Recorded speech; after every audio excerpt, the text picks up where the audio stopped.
কই মাছের ঝাল রান্না করছি, তো তার জন্য এই যে পেঁয়াজ কেটে নিয়েছি, এতে একটু টমেটো আর হলুদ আর লঙ্কা গুঁড়ো, আর এই ফোড়ন দেওয়া হচ্ছে কালো জিরে। প্যানটা বসিয়ে দিয়েছি গরম করতে। এটা যেই তেলটা ভালো করে গরম হয়ে যাবে তো মাছগুলো ভালো করে ভেজে নেব। মাছটা যেহেতু ফ্রেশ না, ফ্রোজেন, তার জন্য একটু গন্ধ গন্ধ লাগে, তার জন্য একটু পেঁয়াজ দিতেই হচ্ছে, নাহলে একদমই ভালো লাগবে না মাছটা খেতে। যদি একটা আমরা দেশে থাকতাম, ভারতে থাকতাম, তো পেঁয়াজ ছাড়াও করেছি, সেটাও কিন্তু খেতে খুব ভালো লাগে।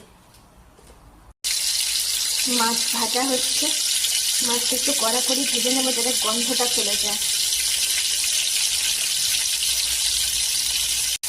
প্রথম দিকে কিন্তু আমি কই মাছ একদমই খেতাম না, আমাদের বাড়িতে কখনোই হতো না, কিন্তু বিয়ের পর প্রথম আমি কই মাছ খেয়েছি, কারণ আমার একটা ক্রেভিং হয়েছিল।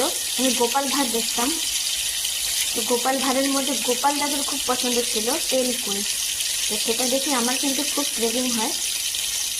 আর তারপরে বিয়ের পরে আমি প্রথমবার খেয়েছি কই মাছ, আর খেতে সত্যি সুস্বাদু তেল কই।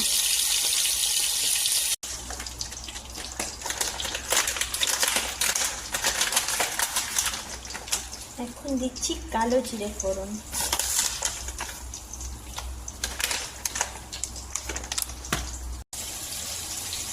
এবার দিয়ে দিলাম পেঁয়াজ। তো তেল কই কারা কারা খেয়েছো ওকে অবশ্যই কমেন্ট সেকশনে জানিও।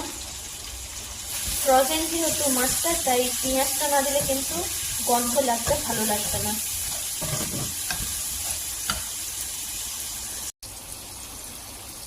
যেখানে পেঁয়াজটা ফ্রাই হয়ে গেলে তারপরে আমি টমেটোটা দেবো।